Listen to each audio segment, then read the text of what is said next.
All right, folks. It is another day, another dollar here. So, trying to do a video every day here as I'm in town. So, just hanging out.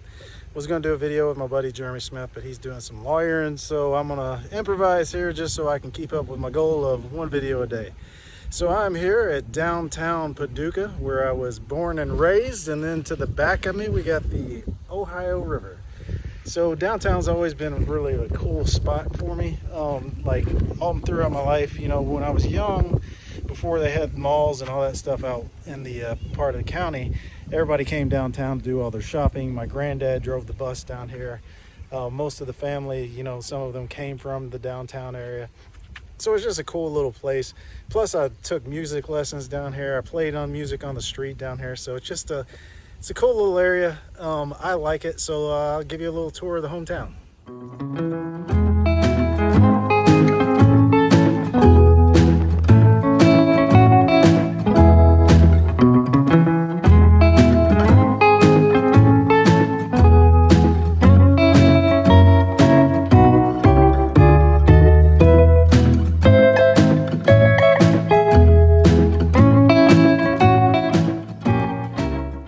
So I'm going to take a little pause here.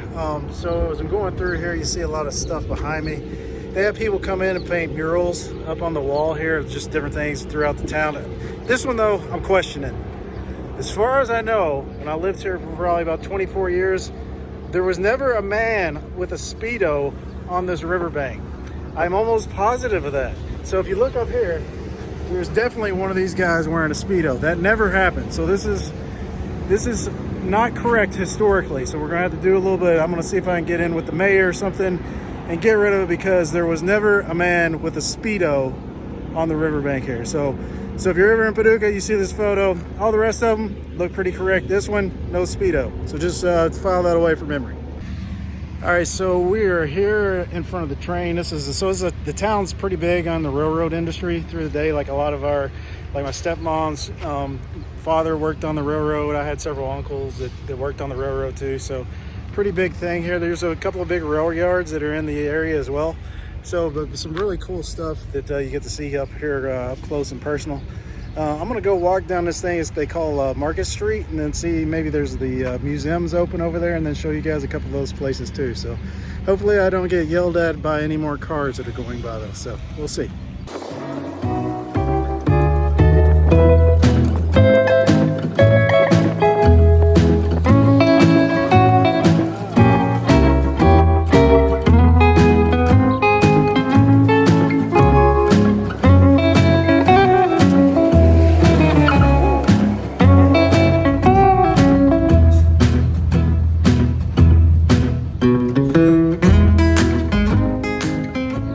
Alright guys, we are at our next stop here, and right across the street we're going to take a tour up and down both those roads over there. What behind me here is what they call the Market House Theater. They put on plays and stuff there. And then there used to be a place called C.C. Cohen's over here. We used to hang out and drink and then just kind of go up and down these streets here. So I go play at music, like play on the corner, you get money thrown at you, and then you go up and down and drink in the bars or whatever. It's a really cool time. But the most historic significance of the spot that I'm standing here was probably mid-2000s, early 2000s. Jim Cantore, the Jim Cantore, stood right here during Ice Storm and had some sort of broadcast anyway. So I went to work and everybody's like, hey, Jim Cantore was in your hometown, dude. And I was just like, yeah, Jim Cantore. So anyway, that's a little side note. Let's just if you watch this again, skip through that last part on Jim Cantore. So here we go. We're going to walk up and down the streets here.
gonna check out one more place here, Alan's Music. Then I'm gonna head over to my buddy's place and see if he wants to hang out for a little while.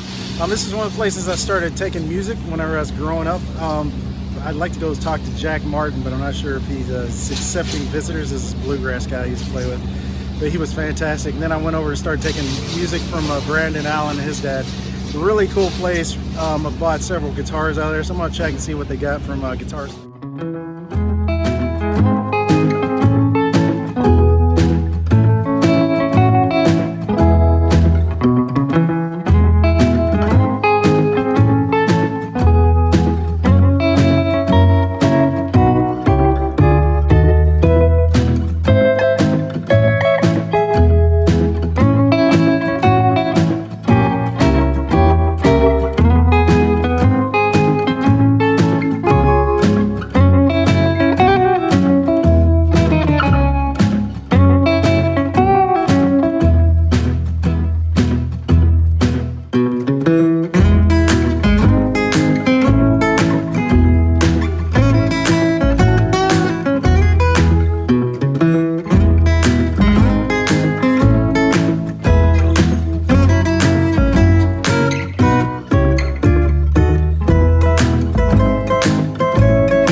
All right, talked to Brandon for a little while. It was a cool trip.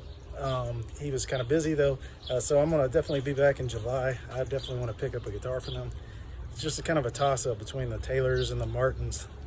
I never had a Martin, but I'd like to get one at some point.